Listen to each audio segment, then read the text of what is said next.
Une première mi-temps où, il faut le dire, Lyon a vraiment dominé. Avoir autant de tirs, 18 tirs, avec un Rennais qui a fait pratiquement 4 arrêts coup sur coup, qui faisait pratiquement but, c'est déjà pas mal qu'il s'en était sorti avec un petit 3-2, on va dire, à la mi-temps. Mais c'était assez proche quand même pour que cette équipe de Dijon, au moment où elle pouvait égaliser avec peut-être un pénalty, si l'arbitre ne laisse pas l'avantage et que le Dijonais frappe au but au-dessus, je pense qu'il aurait pu siffler pénalty, mais dans l'ensemble de la rencontre, Lyon a bien dominé cette équipe de Dijon, et sans un grand Rennais, ça aurait pu faire beaucoup plus lourd pour ces pauvres Dijonnais.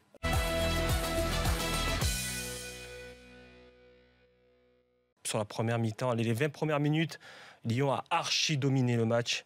Il y a un petit espoir à l'égalisation de Dijon. Après, on a vu que Dijon s'est un peu plus libéré, s'est lâché, a commencé. Mais sur ce match-là, pour nous les téléspectateurs, c'était un match génial parce que il y avait des buts, il y avait des espaces. À la 40e minute, Nico, il y avait des espaces comme si on était en fin de match.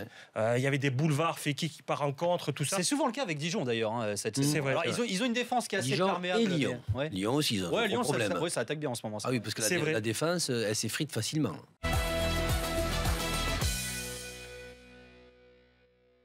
Est-ce que quand on est à la place de Monaco et qu'on voit les mecs derrière, alors on était peinard en championnat, on avait un sacré matelas, on voit les gars à un point, on se dit bon, on est bien, on a un match à jouer encore. Est-ce que ça fout la pression ou pas ? Moi, je pense que oui, parce que surtout qu'on voit que Lyon, en ce moment, ils sont dans un rythme.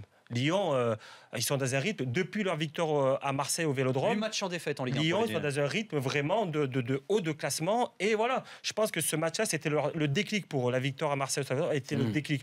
Parce qu'ils ont tout perdu. À l'Europa League, c'était l'un de leurs objectifs premiers de faire la finale chez eux à domicile. Ils sont loupés, complètement loupés, éliminés contre Moscou. Et là, ils se sont dit, allez, on va tout donner en championnat. Et on l'a vu, la victoire à l'OM. Et depuis, ils perdent plus. Ils perdent plus et ils mènent une cadence très, très, très forte. Donc, c'est pour ça que la pression est sur Monaco, la pression est sur Marseille aussi.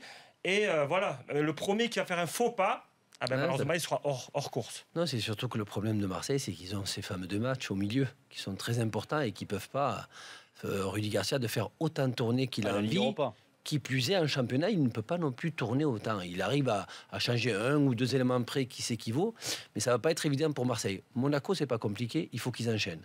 La différence avec Marseille et Lyon, c'est qu'ils ont ce fameux goal average en plus qui peut aider, mais on voit que progressivement, Lyon sont en train de se rapprocher du goal average de Monaco. Donc il faut que Monaco il fasse attention beaucoup plus à Lyon qu'à Marseille par rapport au goal average.